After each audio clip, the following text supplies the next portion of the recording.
Saat ia berlari bersama kawanan binatang aneh itu, Qin Mu melihat bahwa tanah di depan mereka tiba-tiba menurun, membentuk sebuah lembah.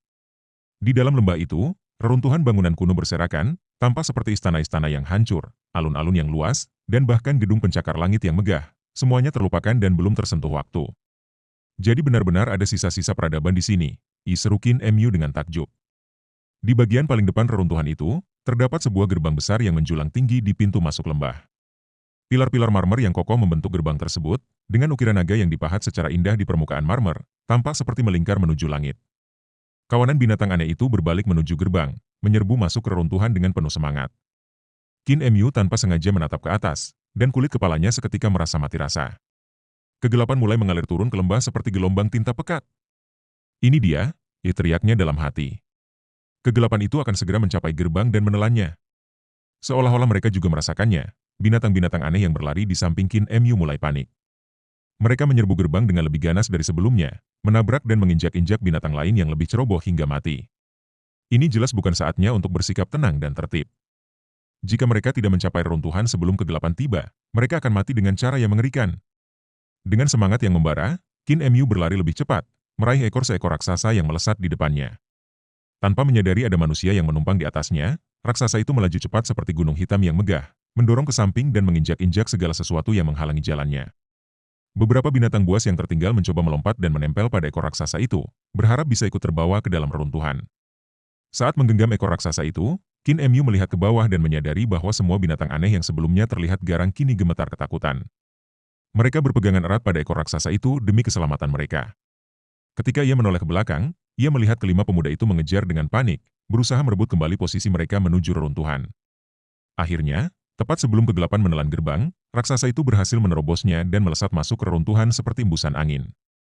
Pada saat yang sama, kelima murid Lee River juga bergegas masuk melalui gerbang. Namun, dari kelima pemuda itu, hanya 3 yang berhasil melewatinya sebelum kegelapan menelannya. Kakak seniorku, kakak senior King, dan seorang pemuda lainnya berhasil melintas, sementara 2 murid lainnya terlambat sedikit.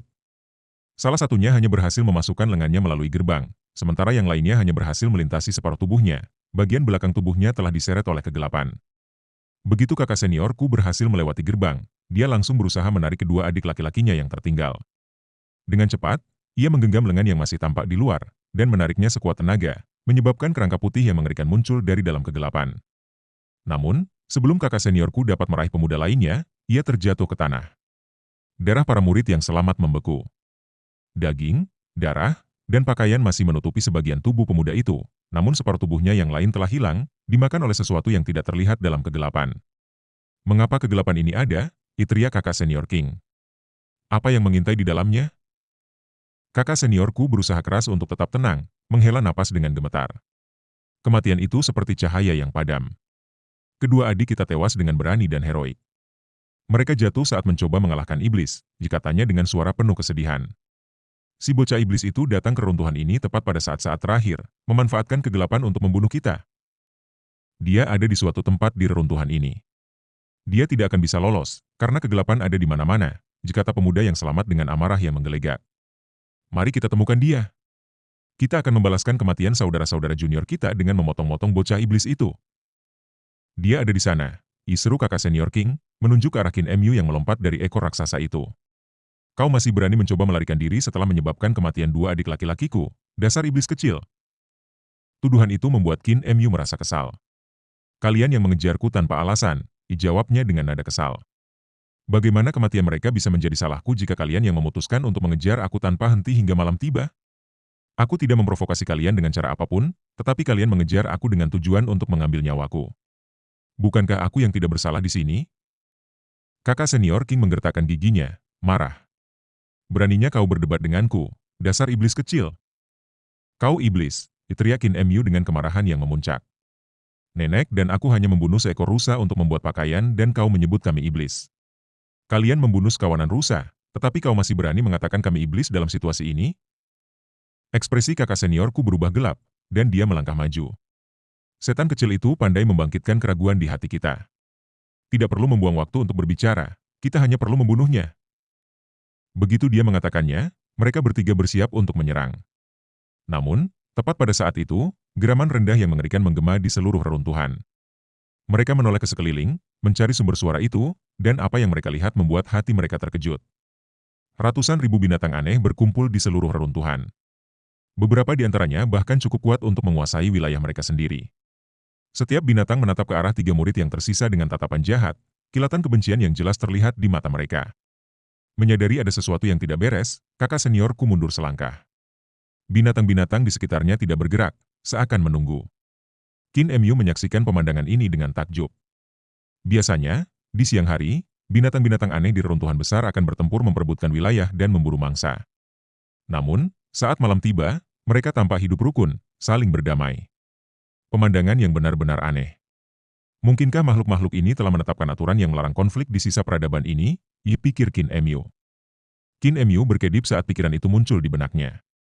Banyak binatang buas di sini adalah musuh alami, tetapi mereka tampaknya saling meninggalkan reruntuhan ini, yang menguatkan hipotesisnya. Penduduk desa sering mengatakan kepadanya bahwa binatang buas aneh ini sangat cerdas. Mengingat fakta bahwa kera iblis sebelumnya bisa berbicara dan terus mengulang kata-kata seperti muda atau mati, sangat mungkin mereka memang menciptakan aturan-aturan tertentu. Kakak seniorku tampaknya mencapai kesimpulan yang sama dan menghela napas lega. Dia berbisik, jangan bergerak malam ini. Begitu matahari terbit, kita akan membunuhnya. Kakak senior King dan pemuda lainnya mengangguk setuju. Setelah mengamati sekeliling dengan seksama, Qin Mu menyadari bahwa reruntuhan ini sangat luas, seperti sebuah kota yang tersembunyi di dalam lembah. Binatang-binatang aneh tampak berkeliaran di mana-mana di antara reruntuhan itu, kecuali di alun-alun. Di alun-alun, ratusan kerangka manusia memenuhi ruang tersebut. Semua kerangka itu mengenakan pakaian mewah, namun cara mereka meninggal tampaknya sulit untuk dipastikan. Namun, saat mendekat, Qin Mu bisa memastikan satu hal. Semua orang ini adalah perempuan. Yang lebih aneh lagi, para wanita itu tampaknya meninggal dalam posisi duduk bersila yang tertib. Ada 15 baris kerangka, masing-masing berisi 15 kerangka. Seolah-olah mereka sedang bermeditasi saat bencana datang, membunuh mereka begitu cepat hingga mereka tidak sempat melarikan diri. Sesampainya di depan alun-alun, Qin Mu berhati-hati memeriksa area itu dan menemukan sebuah kerangka duduk di depan barisan pertama, jelas menunjukkan bahwa kerangka tersebut adalah pemimpin mereka. Semua kerangka, termasuk pemimpin mereka, menghadap ke arah yang sama. Mereka menghadap ke arah gerbang yang menjulang tinggi di kejauhan.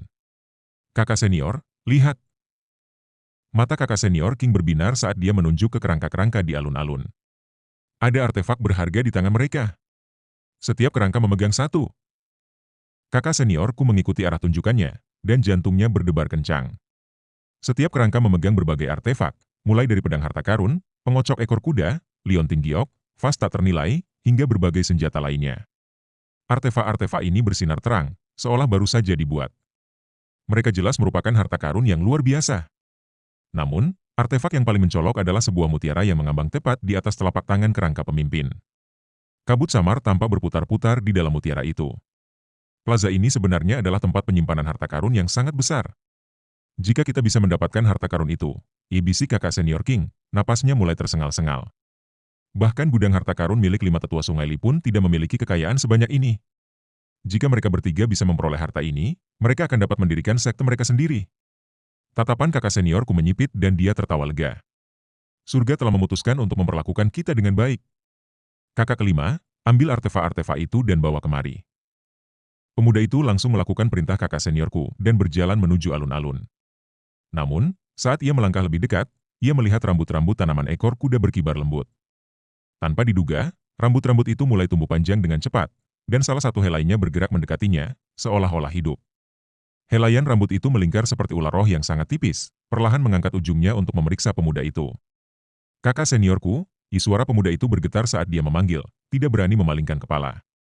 Pemilik artefak-artefak itu sudah meninggal, jawab kakak seniorku dengan tenang. Jangan khawatir, adik kelima. Namun, sebelum kakak seniorku selesai berbicara, helaian rambut itu melesat cepat, bagai kilat, dan menembus mata pemuda itu. Helaian rambut lainnya juga ikut melesat, menusuk kedua mata pemuda tersebut. Pemuda itu membuka mulut, seolah ingin berteriak, tetapi tak ada suara yang keluar. Dari posisinya, Qin Mu menyaksikan dengan ngeri bagaimana tubuh pemuda itu dengan cepat mengecil, langsung menjadi mayat kering. Kepang ekor kuda itu tidak berhenti di situ. Ia terus melilit tubuh pemuda itu dengan kuat. Dalam waktu singkat, kulit dan tulang pemuda itu meleleh, meninggalkan hanya pakaian dan sepatu yang tergeletak di tanah.